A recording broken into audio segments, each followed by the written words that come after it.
نشهد أن لا إله إلا الله وحده لا شريك له ونشهد أن سيدنا ومولانا محمدا عبده ورسوله أما بعد فأعوذ بالله من الشيطان الرجيم بسم الله الرحمن الرحيم واعلموا أن فيكم رسول الله لو يطيعكم في كثير من الأمر لعنتم ولكن الله حبب إليكم الإيمان وزينه في قلوبكم وكره إليكم الكفر والفسوق والعصيان أولئك هم الراشدون فضلا من الله ونعمة والله علیم حکیم۔ صدق اللہ العظیم۔ میرے محترم بھائیوں بزرگوں، عمل بگڑ جائے تو انسان فاسق بن جاتا ہے، گناہگار ہو جاتا ہے اللہ کی فہرست میں، اور خدا نخواستہ نظریہ بگڑ جائے، عقیدہ خراب ہو جائے تو یا بدعتی بنتا ہے یا انسان کافر بنتا ہے، ایمان سے ہی چلا جاتا۔ گزشتہ نشست میں نے آپ کے سامنے ایک مسلمان کا قرآن حدیث کی روشنی میں صحابہ اکرام سے متعلق کیا نظریہ ہونا چاہیے، کیا عقیدہ ہونا چاہیے، وہ عرض کیا تھا کہ یہ عقیدہ ہونا چاہیے کہ سارے کے سارے پکے ایمان والے تھے۔ اب دوسری بات آج عرض کرنی ہے کہ قرآن حدیث سے یہ پکا ٹھکا عقیدہ پتہ چلتا ہے کہ سارے کے سارے صحابہ وہ متقی تھے، اعلیٰ درجے کے متقی تھے۔ ہم کہتے ہیں نا یار فلاں بزرگ بڑے متقی ہیں، بڑے تقوی والے ہیں، تو سارے کے سارے صحابہ تقوی کے اعلیٰ درجے تک پہنچے ہوئے تھے، سارے بلا استثناء۔ تقوی کا وہ مقام جہاں تک دنیا کا کوئی بڑے سے بڑا بزرگ نہیں پہنچ سکتا، کوئی ولی وہاں تک نہیں پہنچ سکتا۔ اور میں بار بار عرض کر رہا ہوں سارے صحابہ، یہ ہمارا عقیدہ ہونا چاہیے۔ اچھا، اس بات کو مختلف طریقے سے بیان کیا جاتا ہے، علماء اکرام بیان کرتے ہیں۔ یا تو آپ اس کو یوں کہہ لیجئے کہ سارے کے سارے صحابہ اعلیٰ درجے کے متقی تھے، اور اسی کو بعض حضرات کہتے ہیں کہ الصحابۃ کلہم عدول، سارے کے سارے صحابہ عادل تھے، ان میں کوئی فاسق نہیں تھا۔ اور ایک تیسری چیز بھی آپ شاید سنتے ہوں گے، وہ یوں کہا جا سکتا ہے کہ سارے کے سارے صحابہ محفوظ تھے، معصوم نہیں تھے۔ معصوم کون ہوتا ہے؟ معصوم صرف انبیاء اکرام ہے، معصوم صرف انبیاء اکرام ہے۔ نبی نبوت سے پہلے بھی نبوت کے بعد بھی گناہوں سے پاک صاف ہوتے ہیں، نہ بڑا گناہ نہ چھوٹا گناہ، نہ صغیرہ گناہ نہ کبیرہ گناہ۔ صحابہ ایسے نہیں تھے، معصوم نہیں تھے لیکن محفوظ تھے۔ اب یہ محفوظ کیا چیز ہے؟ علماء نے لکھا یہ محفوظ یہ ولایت کا اعلیٰ درجہ ہے، یہ اتنا بڑا درجہ ہے ولایت کا، ولایت کا بہت اعلیٰ درجہ ہے۔ اچھا کیا ہوتا ہے یہاں پہنچ کر؟ علماء نے لکھا کہ جو یہاں تک پہنچا تو اللہ تعالیٰ نے، یا یوں سمجھیے کہ تقوی کی انتہا پر پہنچ گیا، محفوظ، اتنا اللہ سے ڈرنا، اتنا خوف خدا، اتنا تقوی، اور دل کے اندر اتنا تقوی خوف خدا، اس تقوی نے ان کو محفوظ کے درجے پہ پہنچا دیا۔ اچھا محفوظ کا مطلب کیا ہوتا ہے؟ محفوظ کا مطلب یہ ہوتا ہے کہ جہاں کہ یہ تقوی کے اتنے اعلیٰ درجے پر پہنچ گئے یہ صحابہ کہ جس کی وجہ سے ایمان ان کی گھٹی کے اندر آ گیا، اور تقوی، ہر وقت ان کا تقوی ان کو یاد دہانی کراتا ہے. ایسا دل میں تقوی آ گیا کہ ہر وقت ان کا تقوی ان کے لیے مذکر ہے، یاد دہانی کراتا ہے، ایک الارم ہے کہ یہ گناہ کے قریب نہیں جاتے. پھر علماء نے کتنی انصاف کی بات کہی کہ گناہوں کا صدور کا امکان تو ہے پر اقدام نہیں ہے. ممکن ہے کہ گناہ کریں. میں نے کہا ممکن کیوں ہے؟ اس لیے کہ نبی تو نہیں ہے، فرشتے تو نہیں ہیں، تو گناہوں کا اقدام نہیں ہے، گناہوں کا صدور نہیں ہے، گناہ ہوتے نہیں ہیں عادتاً، عام طور پہ. اگرچہ امکان باقی ہے کہ صحابہ سے بھی گناہ ہو جائیں، امکان باقی ہے لیکن ہوتا نہیں. اور عجیب بات لکھی کہ صحابہ میں بھی گناہ کا اگر امکان تھا، وہ بیرونی عوارض کی وجہ سے تھا. بہت غور سے یہ باتیں سننے کی ہیں، نہ کہ ان کی قلب کے اور ان کے دل کی تقاضوں کی وجہ سے. میں پتہ نہیں سمجھا سکا اپنی بات کہ دیکھیے، آپ نے دیکھو نا ہماری اردو میں بولتے ہیں یار یہ بندہ ٹھیک ہے، اندر سے برا نہیں ہے بھائی، اندر سے برا نہیں ہے، بس بیچارے سے غلطی ہو گئی. ہم کہتے نہیں کہتے یار بندہ ٹھیک ہے بس بیچارہ غلطی کر بیٹھا. صحابہ کا اندر تو اتنا پاک صاف تھا کہ ممکن وہاں گناہ نہیں تھا، وہاں گناہ کے تقاضے نہیں تھے. ہمارے تو دل شہوتوں سے، گناہوں سے بھرے ہوئے. کوئی لڑکیوں کی محبتیں دل میں پالا ہوا ہے، کوئی حرام محبتیں دل میں پالا ہوا ہے، اندر گھٹی کے اندر گناہ پیوست ہو چکے ہیں.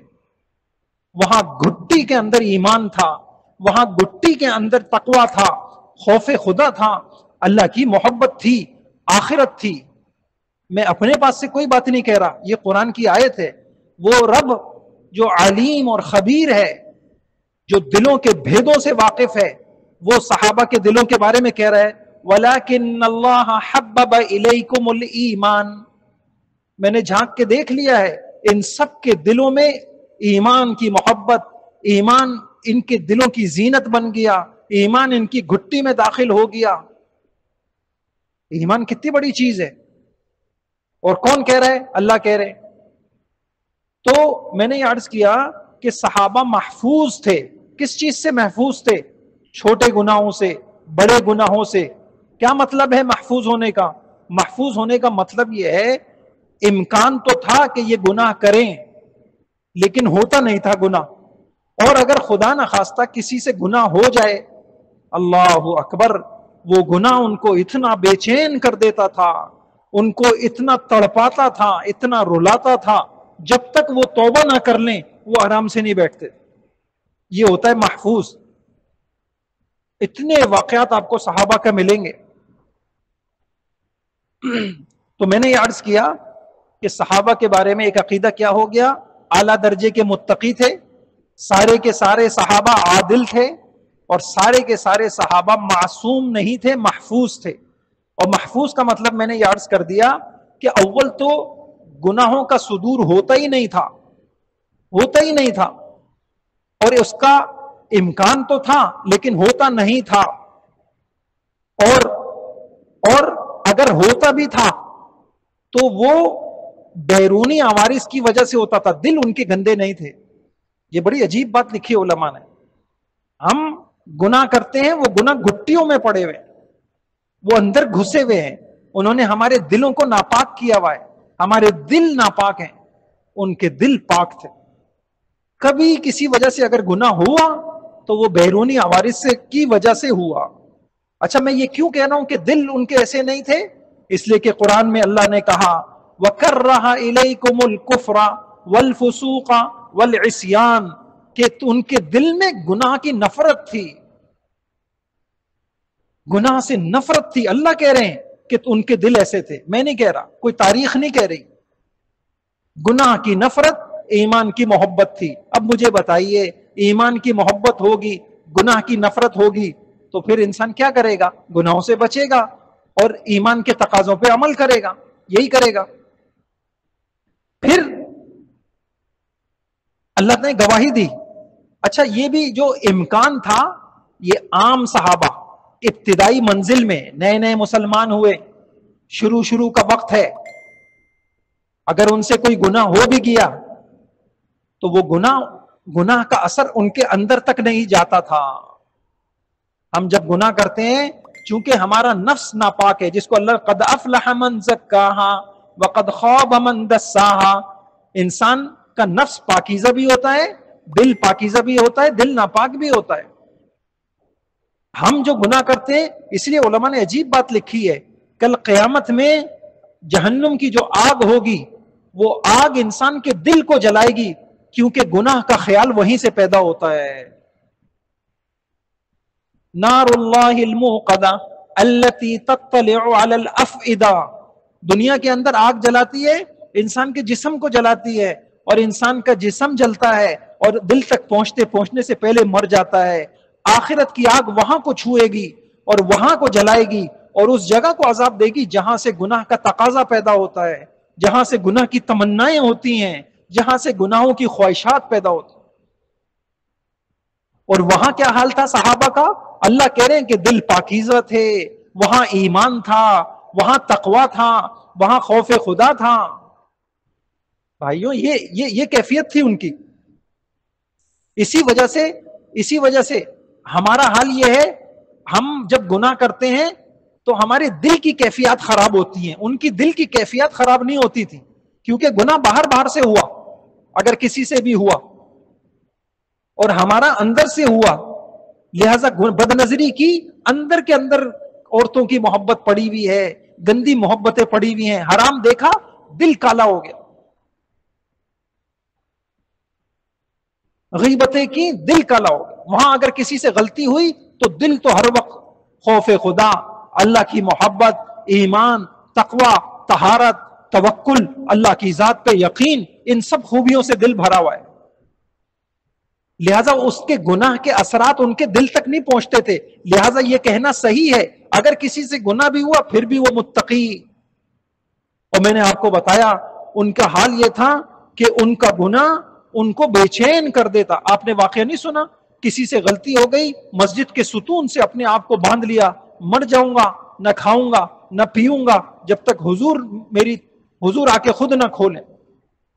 آپ نے نہیں سنا؟ ایک چھوٹا گناہ ہو جاتا، کوئی غلطی ہو گئی حضرت کعب سے، تبوک میں حضور کے ساتھ نہیں گئے، حالانکہ سارے غزوات میں شریک ہوئے ہیں، آ کے کہہ رہے ہیں یا رسول اللہ اب میری توبہ یہ ہے، میں اپنا سارا باغ سارا مال صدقہ کرتا ہوں. گناہ کے ان کے نزدیک گناہ. اس کے بعد ایک خاتون سے زنا ہو گیا، ان کے زنا نے ان کو بے چین کر کے رکھ دیا. ایسے پاکیزہ لوگ تھے، ہمارا متقی بھی ان کے زانی تک نہیں پہنچ سکتا. کیوں؟ اتنے بے چین ہو گئے. وہ عورت آ رہی ہیں، یا رسول اللہ طہرنی، یا رسول اللہ مجھے پاک کر دیں، میں اللہ سے اس حال میں نہیں ملنا چاہتا کہ میں ناپاک ہو جاؤں. ان کو یہ غم تھا ہمارا دل ناپاک نہ ہو جائے، ہمارا نفس ناپاک نہ ہو جائے. اور آ کے کیا کہہ رہی ہیں؟ یا رسول اللہ مجھے پاک کر دیں. پاک کرنے کا مطلب کیا ہے؟ رجم ہے. پتا ہے کہ پاک کرنے کا مطلب یہ ہے کہ گھڑا کھود کے کھڑا کیا جائے گا اور پتھر مار کے مار دیا جائے گا، یہ سزا ہے.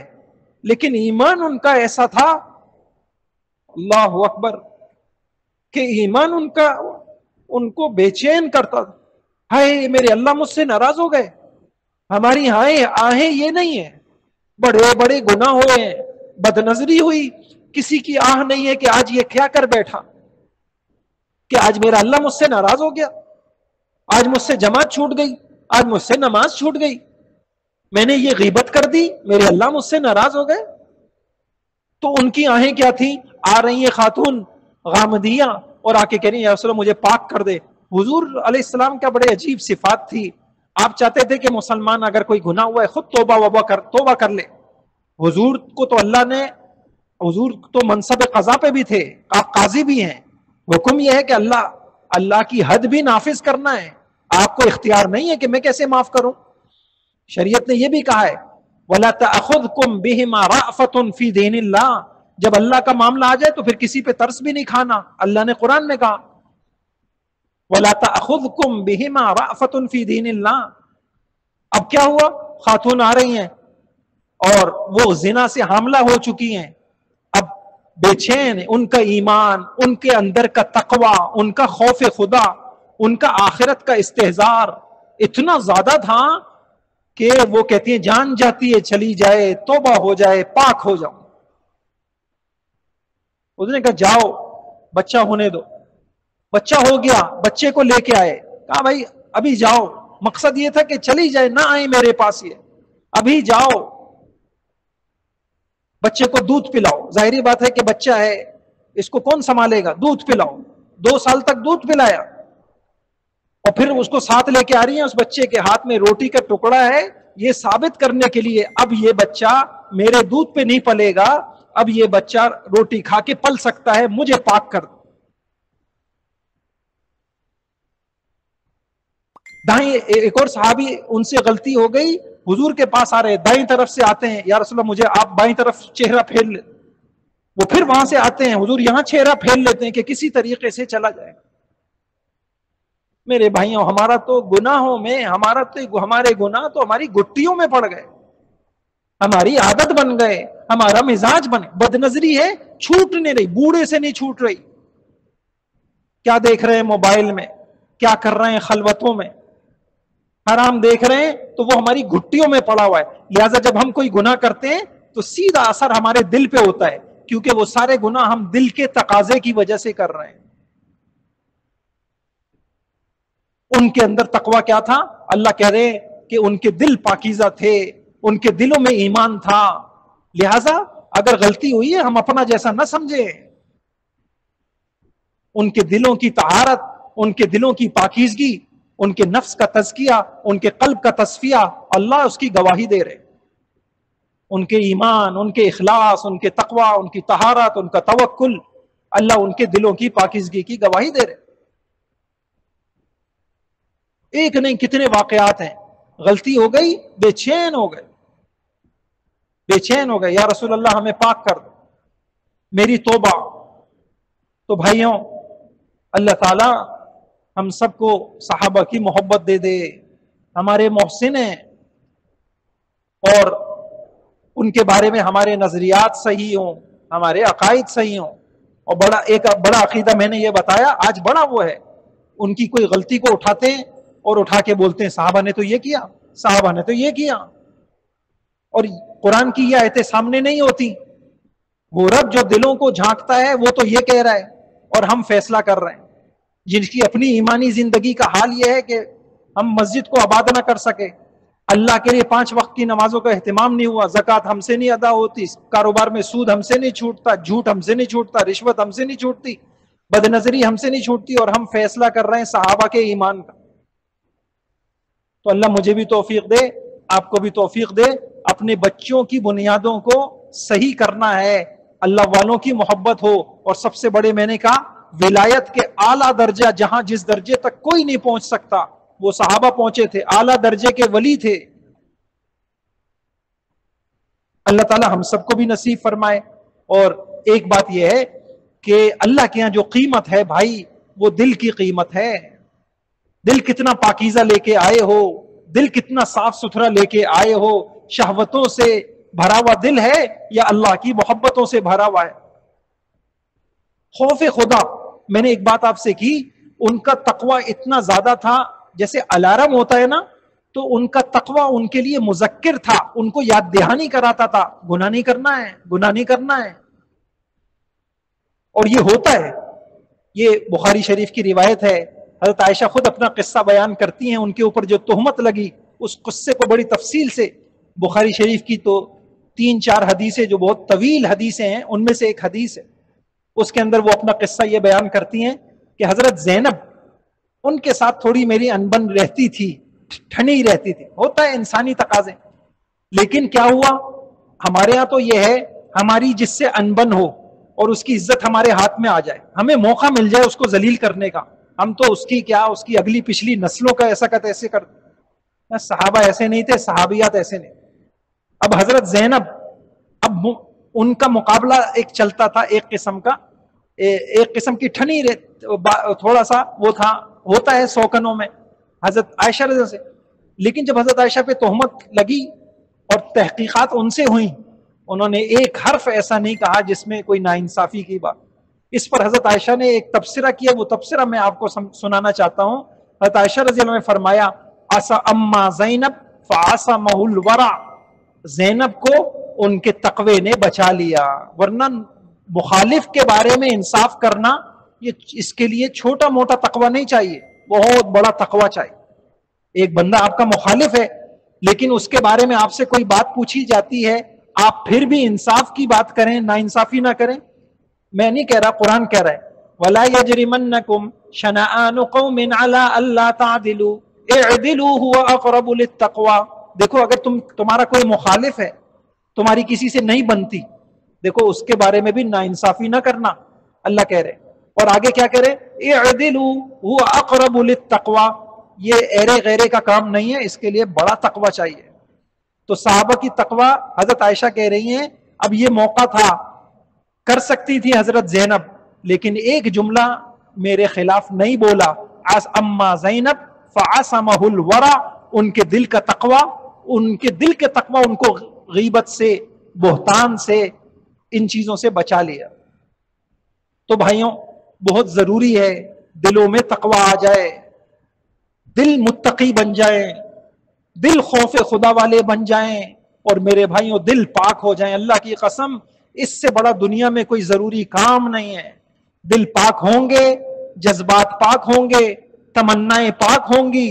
اور ایک اچھا انسان کیا ہوتا ہے؟ اگر ایک اچھے انسان کی تعریف کریں کہ بھئی اچھائی کیا ہے، کہ اچھا انسان ہے کہ جس کے جذبے پاک، تمنائیں پاک، آرزویں بہت صاف ہوں، نیتیں بہت اچھی ہوں، بس وہ اچھا انسان۔ اللہ تعالیٰ مجھے اور آپ کو دے، اس لیے دعا سکھائی گئی، اللہم آتی نفسی تقواہا وزکیہا انت خیر من زکا۔ ہر مسلمان کو یہ دعا یاد ہونی چاہیے، اللہم آتی نفسی تقواہا وزکیہا انت خیر من زکاہا۔ اے اللہ میرے نفس کو تقوی دے دے، اے اللہ میرے نفس کو پاک کر دے۔ نفس پاک ہو جائے، ہمارے نفس ناپاک ہو گئے۔ اس وقت کا سب سے بڑا کام کیا ہے؟ ہر ایک اپنے نفس کو پاک کر۔ میں نہیں کہہ رہا آپ قرآن اٹھائیں، اللہ کی قسم قرآن کی کسی حکم میں اتنی تاکید، اتنا زور نہیں ہے جتنا نفس کے پاک کرنے پر زور ہے۔ والشمس وضحاها والقمر اذا تلاها والنهار اذا جلاها والليل اذا يغشاها والسماء وما بناها والارض وما طحاها ونفس وما سواها فألهمها فجورها وتقواها قد افلح من۔ اللہ نے 11 قسمیں کھائیں، دنیا میں کوئی نہیں کھاتا 11 قسمیں۔ احکم الحاکمین، اس کو کیا ضرورت ہے کسی بات کی یاد دہانی کرائے، کسی بات کی تائید کے لیے قسمیں کھائے؟ وہ احکم الحاکمین کہہ رہا ہے، 11 قسم کھا کے کہہ رہا ہے وہ شخص کامیاب ہوا جس نے اپنے نفس کو پاک کر لیا، اپنے نفس کو صاف کر لیا۔